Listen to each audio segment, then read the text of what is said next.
So in today's video, I want to talk to you about how to avoid getting the wrong valuation for your commercial property. It's, most people that we talk to have a feeling of what their property's worth or their entire portfolio is worth. In fact, they rarely have no idea, what it's actually worth. And 99% of the time, it's within range of market, but it may not be the most reliable number. And so one of the things that happens is owners will talk to friends, they'll talk to their CPA, they'll talk to their wealth advisor, their attorney, and they'll interview brokers who cold call them on the phone, and they'll say, look, what do you think it's worth? What's the number? You're the expert. And surprisingly, there are a lot of people who will just blurt out a number like, oh, hey, that building is $400 a square foot all day long. The problem with this is it's not reliable. And most of the time, these numbers are going to just be wrong. And the way you fix this is to not focus so much on the information, but to collect the information that you're going to need to make an actionable real estate decision.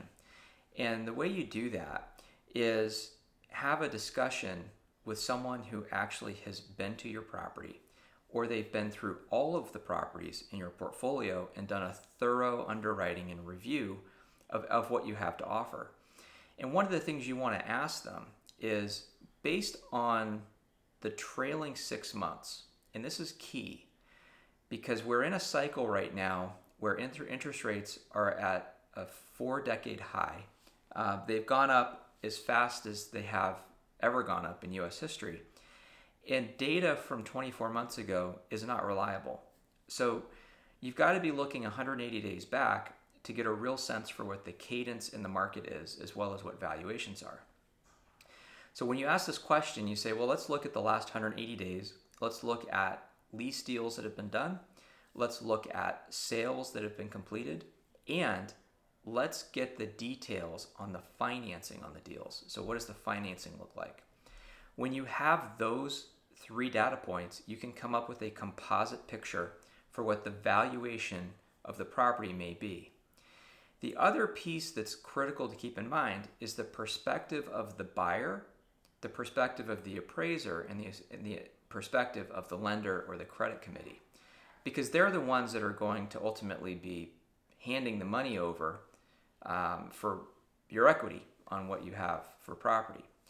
Now, the buyer piece is a little complex. I've done a video on this talking about why it's so important when you're doing a valuation on a commercial property to take into consideration the multiple perspectives of value, not just from a single buyer who might be an investor. That buyer might also be a developer. They could be a user. They could be an abutter.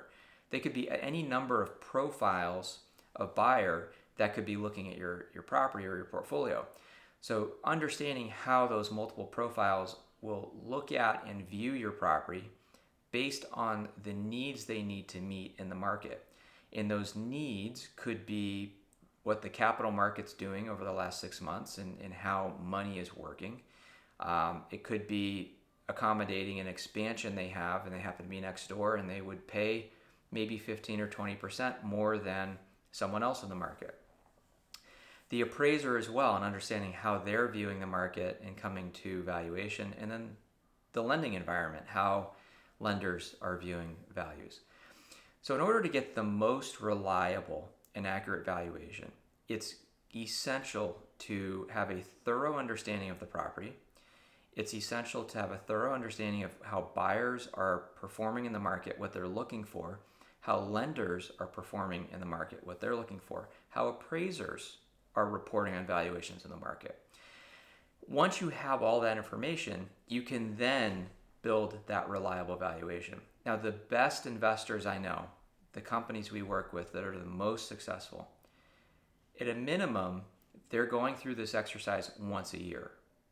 Some of them even do it every 90 days. So every quarter, every quarter or every year, they are revaluing their entire portfolio. And the reason why they're doing that is because it's helping them make the best decisions with their capital expenditure plans, the best decisions with their leasing plans, the best decisions with their financing plans, whether they're refinancing, the best decisions with their acquisitions, their dispositions, and deciding which properties belong in the portfolio and which ones do not.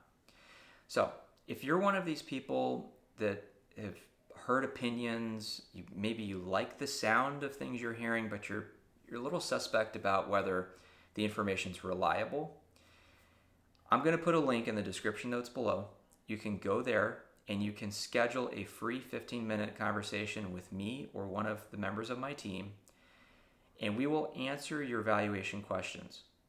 So you can go there, book a free consultation. We'll hop on the phone for 15 minutes with you.